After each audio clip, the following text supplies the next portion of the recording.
Good evening, I'm James Ezimoha and you're watching AnewZ. Let's see your headlines. 2 Israeli embassy staff shot dead outside a Jewish museum in the US. NATO countries reinforce eastern flank as security concerns escalate.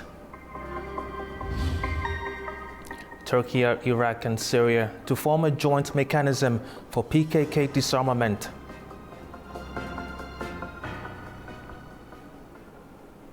Thank you for joining us.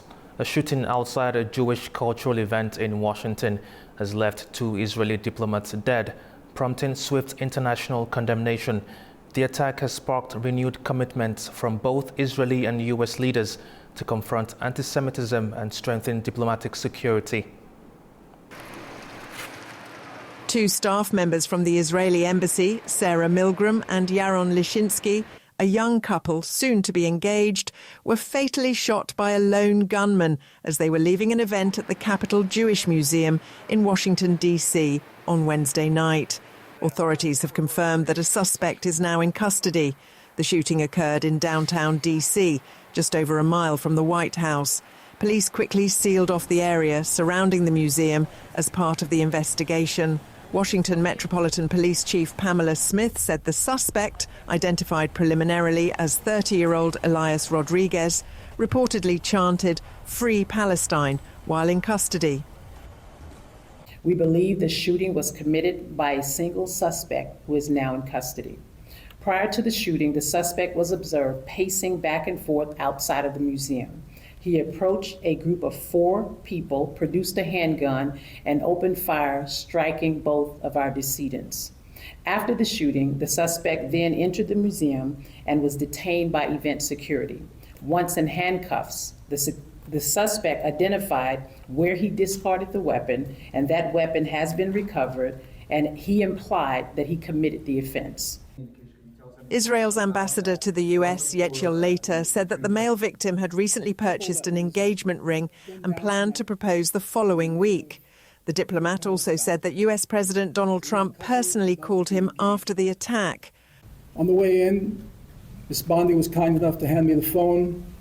On the other line was the President of the United States, Donald Trump, who told me that his administration is going to do everything it can possibly do to fight and end anti-Semitism. Prime Minister Netanyahu vowed to boost security at Israeli embassies worldwide after calling the Washington shooting a horrifying anti-Semitic murder and thanked President Trump for pledging justice and standing against anti-Semitism. Israeli Prime Minister Benjamin Netanyahu says the war in Gaza will continue until Hamas is disarmed, its leadership expelled, and Israeli military control is established over Gaza. He also emphasized the implementation of Trump's plan as an essential requirement for ending hostilities.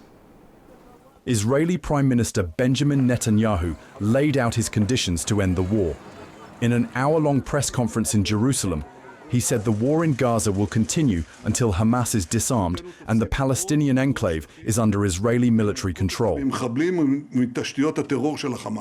I am ready to end the war on clear terms that will ensure Israel's security.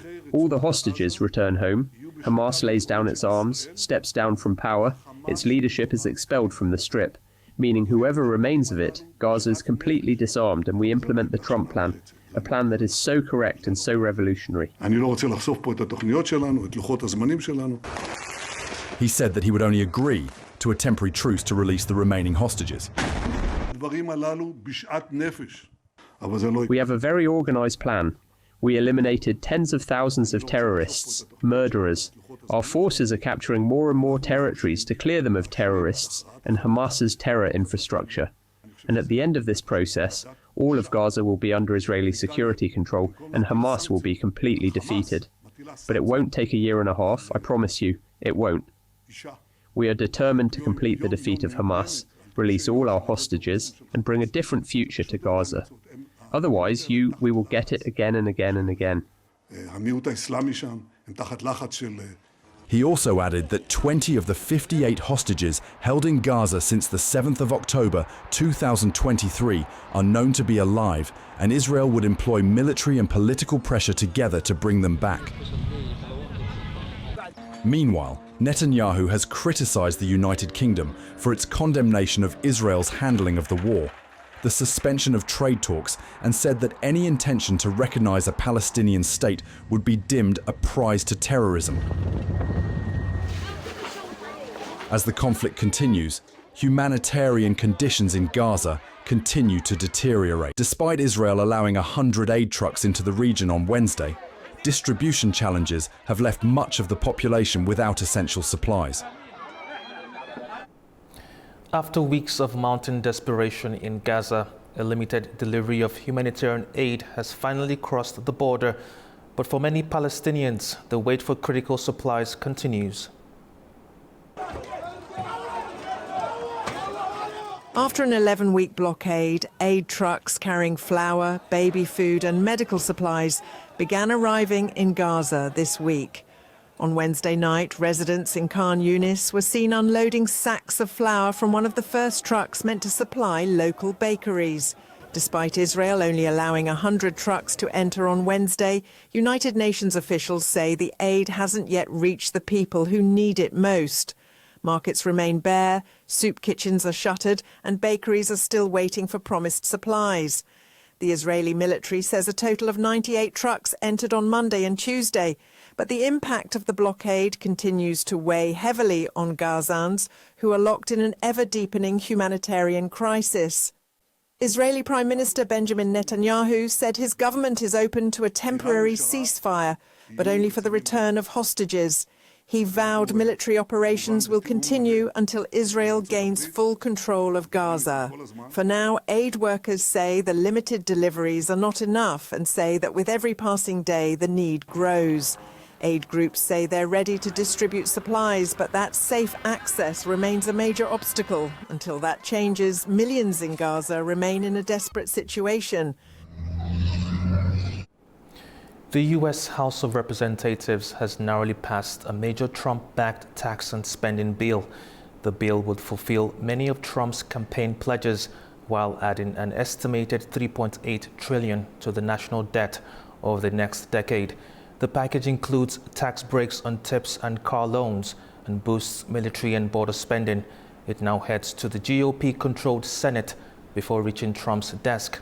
The vote followed 2 nights of intense debate. China says the Trump administration's plan to construct a so-called Golden Dome missile defense system is a threat to international security, accusing the U.S. of prompting an arms race. But what is the Golden Dome, and what does this mean for China-U.S. relations? Here's more. China is sounding the alarm. After years of developing its ballistic and hypersonic missile technology, Beijing now sees America's latest defense project, the Golden Dome, as a direct threat. This is yet another America First initiative that puts the US's absolute security above all else. It violates the principle of undiminished security for all and will hurt global strategic balance and stability. China is gravely concerned. But in Washington, Donald Trump is undeterred. He's been unveiling a $175 billion plan for a multi-layered missile defense system aimed at countering threats, even those launched from space.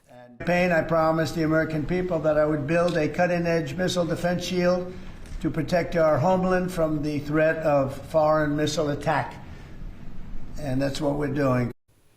The Golden Dome would rely on space-based sensors to detect and, if needed, intercept incoming missiles.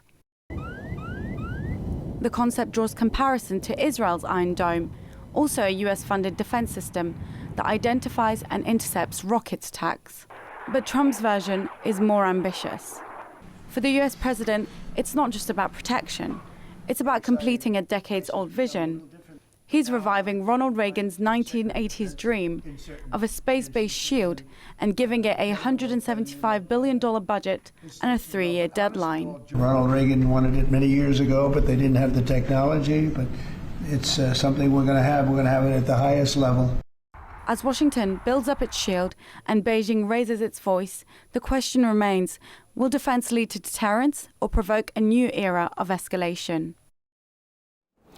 Russia has expressed serious concern over the U.S. Golden Dome missile defense system, a $175 billion project designed to protect against long-range missile threats. Russian Deputy Foreign Minister Sergei Ryabkov said the U.S. Golden Dome missile defense project is a serious concern, but there is no need to panic, noting that President Putin has assured Russia's missile systems can overcome any defense.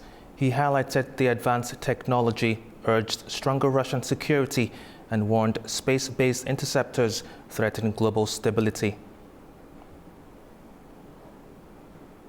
The European Parliament has approved sweeping tariff hikes on fertilizers and farm products from Russia and Belarus. The move aims to curb Russian war funding and protect EU food security. Meantime, Moscow calls the tariff hikes self-defeating. The tariffs take effect from July 1st. The European Parliament approved significant tariff increases on fertilizers and agricultural imports from Russia and Belarus, aiming to reduce EU dependence on these countries and limit financial support for Russia's military activities in Ukraine. The new measures include a 6.5% tariff on fertilizers, with additional duties escalating from 40 to 45 euros per tonne in 2025 to 2026 to 430 euros per tonne by 2028. An extra 50% duty will apply to certain agricultural products such as meat, dairy, fruit and vegetables. These tariffs are set to take effect on July 1st. EU lawmakers argue that these tariffs will help prevent Russia from using the EU market to finance its military efforts and encourage diversification of fertilizer sources within the EU. However, European farmers have expressed concerns about potential increases in production costs and the impact on food prices.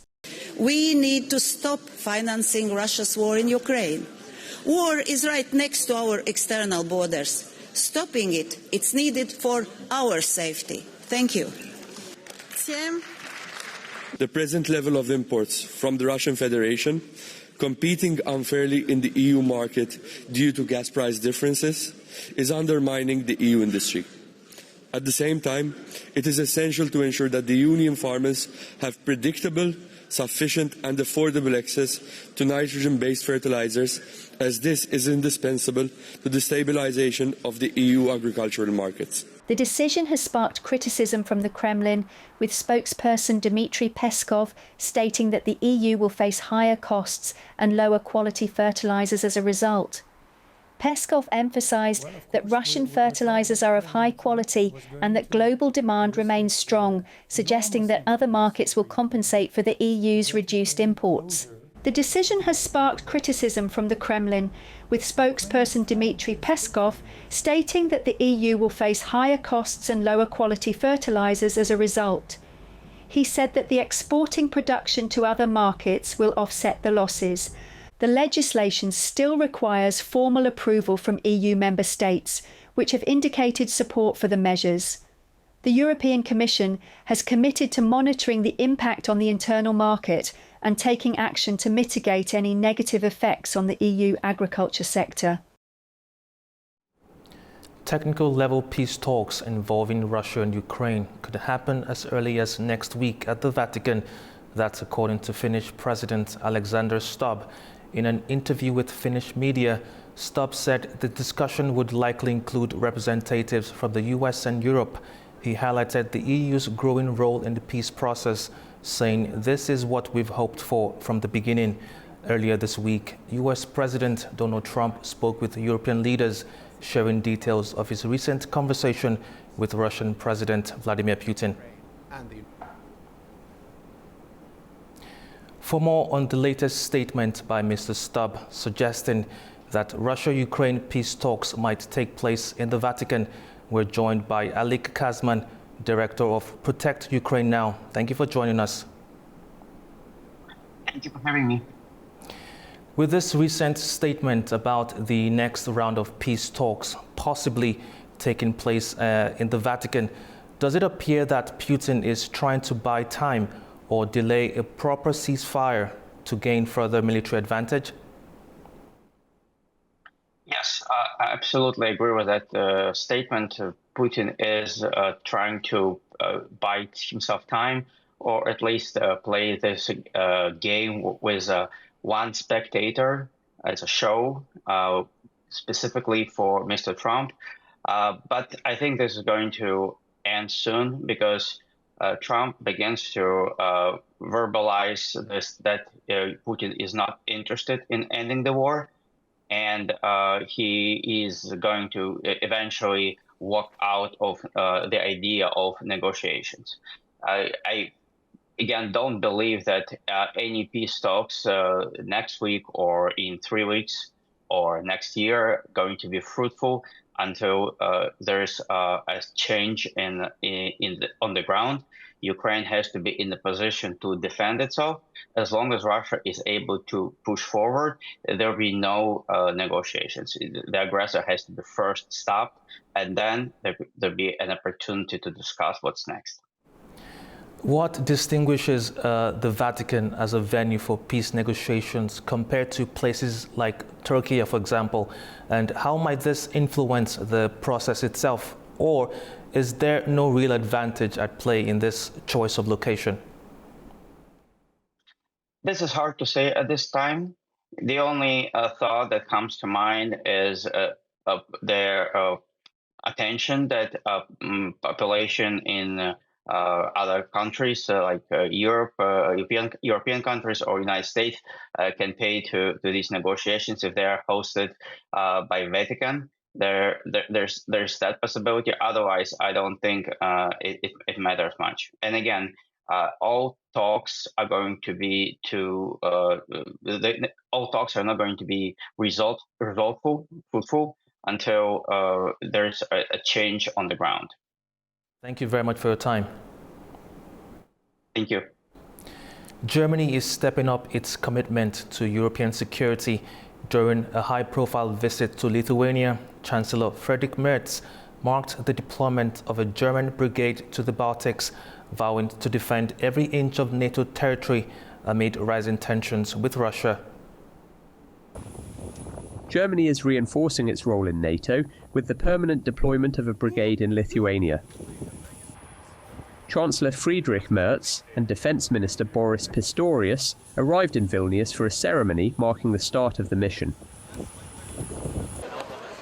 The deployment, which will eventually include up to 5,000 troops, is expected to be fully operational by 2027. Merz said the move symbolises Germany's growing responsibility in European defence and its commitment to protecting NATO's eastern flank. We know that security doesn't begin at our borders. It begins where our allies and partners have to defend it. That's why Lithuania's security is also our security. The protection of Vilnius is the protection of Berlin. Merz's visit comes ahead of next month's NATO summit, where alliance leaders will set new targets on capability gaps and defence budgets. The German Chancellor also emphasised unity among NATO allies, particularly in the face of Russia's ongoing war in Ukraine. We will of course continue to discuss how we can achieve a ceasefire and lasting peace for Ukraine. 4 things are important to us. Firstly, we will not allow Russia to drive a wedge between us. We stand firmly alongside Ukraine, but we also stand together as Europeans as a whole. And we play as a team with the US whenever possible. Merz also addressed concerns about the long-term US military presence in Europe, saying there are no signs that American troops will withdraw. Meanwhile, calls for increased defence spending are intensifying across the alliance. Lithuania will raise its defence budget to 5% of GDP next year, while Germany, having met NATO's 2% target, plans further increases. Finland is ramping up security along its eastern border, warning of a potential Russian troop buildup once the war in Ukraine ends. The development comes as Helsinki continues to bolster its border security with a new fence aimed at deterring hybrid threats. Finland says it expects Russia to further build up troops along their shared border once the war in Ukraine ends, following reports that Moscow has recently reinforced its military bases near the NATO frontier. Amid rising tensions, Finland completed the first kilometres of a planned 200-kilometre fence along its border with Russia. The 4.5-metre-high barbed wire fence includes surveillance gear to help manage security risks and deter unauthorised crossings. Border officials say the fence became necessary after Finland accused Russia of deliberately sending migrants across the border in 2023.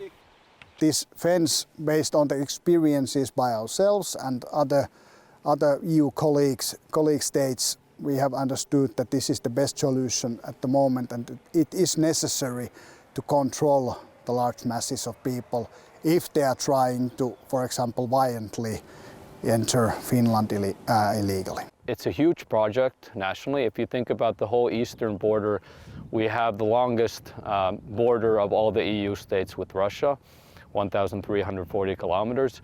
The fence will only encompass around 200 kilometers in total.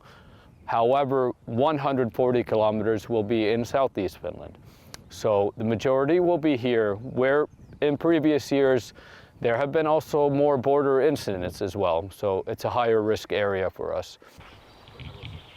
With migrant crossings nearly halted since Finland closed all border points with Russia in late 2023, construction of the 200-kilometre border fence continues.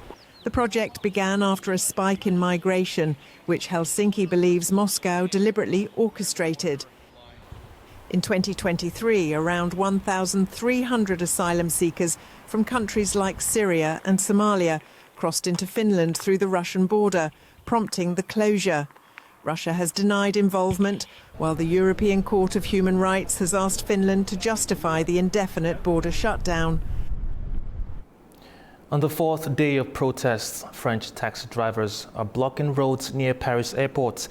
The demonstrations target planned changes to medical transport fares under public health insurance. Taxi drivers across France ramped up protests on Thursday, blocking motorways to Paris airports over planned reforms to medical transport fares, which they say threaten their jobs. On day 4 of demonstrations, police escorted taxis to Charles de Gaulle Airport, while others gathered near the Transport Ministry in Paris.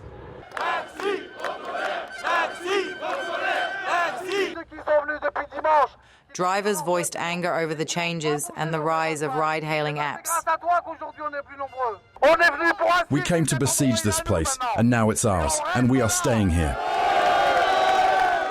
At the heart of the protest is a new system that will change how fares are calculated for patient transport covered by France's national health insurance.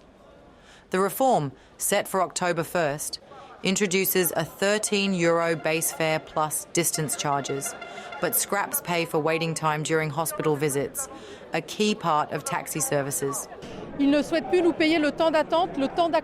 longer want to pay us for waiting time, for the time spent accompanying patients when we take them to hospital wards while we wait for their consultation. The strike has been declared reconductible, meaning it can continue or be resumed without a fixed end date.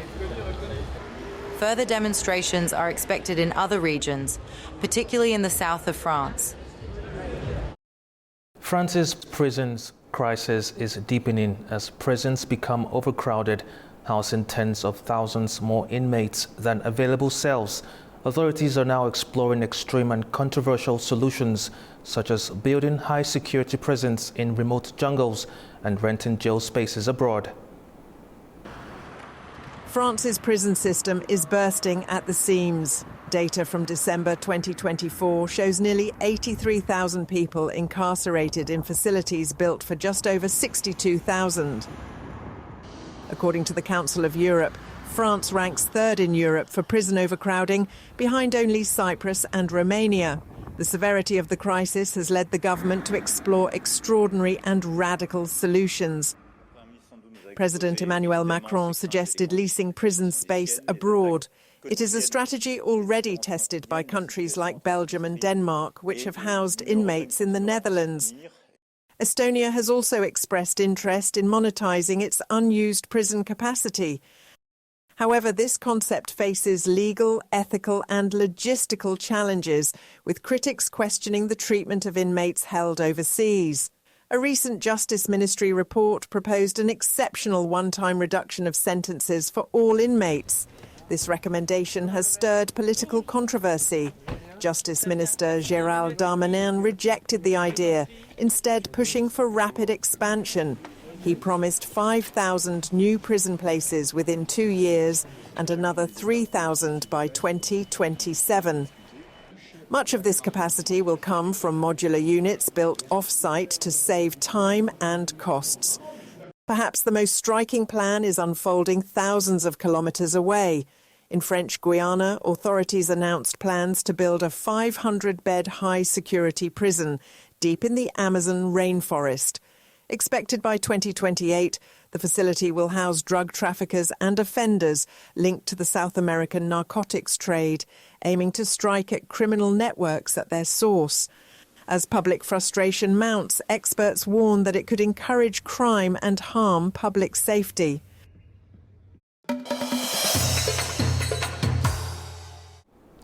Turkey is leading a comprehensive disarmament initiative targeting the PKK terrorist group.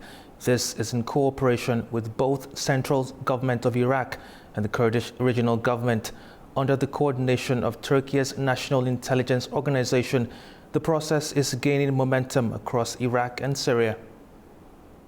Turkey's National Intelligence Organization is leading a new plan to establish a joint mechanism aimed at overseeing the disarmament of the PKK terrorist group. The project involves setting up a joint system with the Iraqi central government and the Kurdistan regional government. Officials say talks with all sides have made good progress. The Turkish armed forces are directly engaged in supporting the operation, which spans multiple regions, including Baghdad, Erbil and Süleymaniye. Authorities say the goal is to find and shut down PKK hideouts, clear camps, locate hidden weapons, and make sure the group stops all armed activities. At the same time, Turkey is working with the Syrian government on a similar plan which targets the YPG terrorist group. Turkey says it's closely watching to see how Syria is pressuring the YPG to give up weapons and start political talks. The entire disarmament operation is expected to conclude by early September. Once the MIT confirms the full surrender of weapons through a final report, the Turkish parliament is scheduled to respond with a major legislative initiative. On the 1st of October, when the new legislative session begins, Parliament is expected to create a National Unity Commission. This group will focus on national reconciliation. It will also help former PKK members who did not commit crimes return to society. Further democratic reforms and reconciliation steps will only begin after MIT confirms that disarmament is complete. An Azerbaijani delegation led by Azerbaijan's Deputy Foreign Minister and COP29 Chief Negotiator Yalcin Rafiev participated in the United Nations Framework Convention on Climate Change during Climate Week in Panama City this week. During the high-level talks, Rafiev highlighted Azerbaijan's COP29 achievements, notably the Baku financial goal, which aims to mobilize $300 billion annually for developing countries by 2025, and the agreement on Article 6 of the Paris Agreement concerning carbon markets. The delegation held meetings with UNFCCC executives and Brazil's COP30 leadership to discuss COP29 outcomes and preparations for COP30. The relationship between the US and Georgia appears strained as recent remarks from American officials hint at growing unease over Tbilisi's political trajectory. Our correspondent Nini Nikolashvili has more from Tbilisi, Georgia.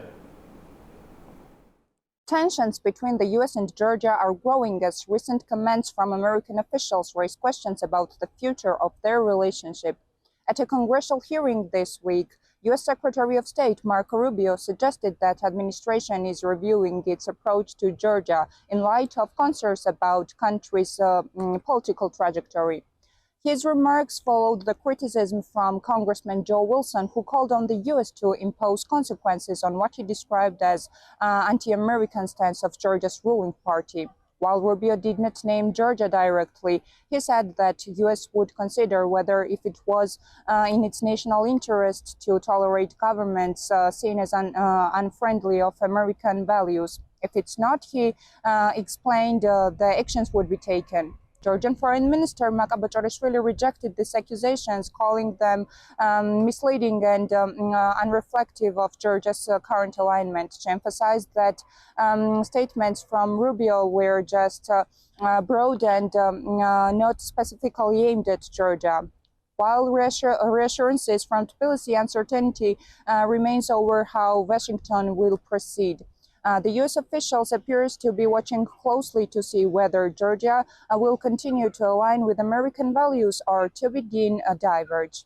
It's Nini Nikolashvili reporting from Tbilisi, AnewZ. Georgia has strongly condemned Lithuania's decision to cancel visa-free travel for holders of Georgian diplomatic and service passports. Parliament Speaker Shavla Papashvili called the move a gross and legally unfounded violation of the 2010 EU-Georgia visa agreement. He stressed the need to respect international commitments benefiting top officials and ordinary citizens. Meantime, Lithuania has ordered its foreign ministry to notify European Union and fellow member states within 5 days. Earlier this month, Estonia took the same steps. Armenia's shadow economy grows sharply, with hidden businesses turnover rising by 84 billion drams, or about $220 million. This amounts to a 146% increase compared to last year. Edward Hakobain, head of Armenia's State Revenue Committee, said this caused the government to miss out on $110 million worth of taxes, 80% more than the same period in 2024. He added that tax inspections were done at fewer businesses this year, but authorities still uncovered $117 million in unpaid taxes. Uzbekistan has set an ambitious goal to welcome 15 million tourists by the end of this year. The plans were announced during a video conference chaired by President Shavkat Mirziyoyev. Officials say easing travel rules and expanding international partnerships will be key to reaching that goal. Uzbekistan is preparing to simplify entry rules for citizens of Russia, Kazakhstan and Azerbaijan.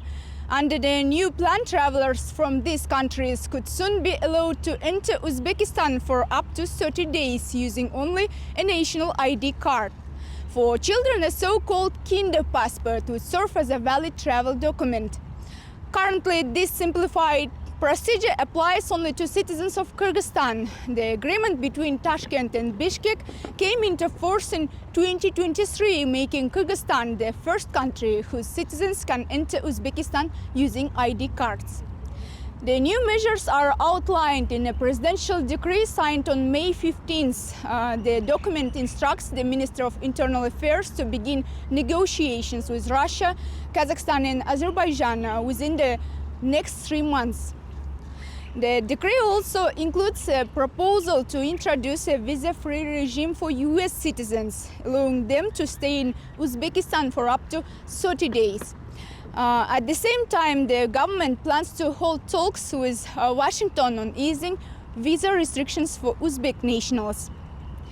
The push is part of a broader tourism strategy. By the end of 2025, Uzbekistan aims to reach 15.8 million international visits, bringing $4 billion in tourism revenue and encourage 40 million domestic trips. Nearly 400 new tour operators are also expected to launch across the country.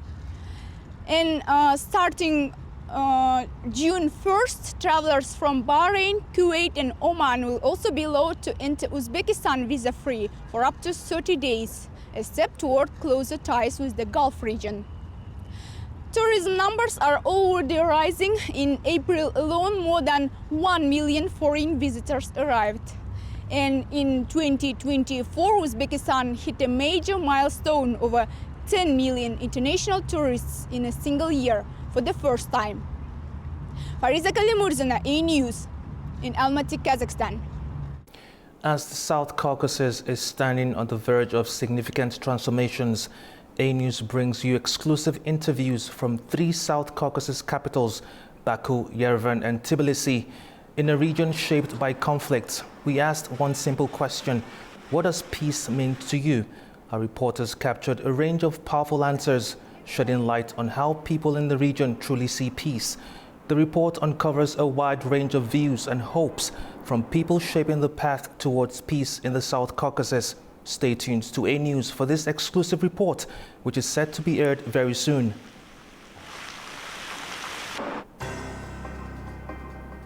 That's all we have for now. Thank you for watching. Stay tuned to AnewZ.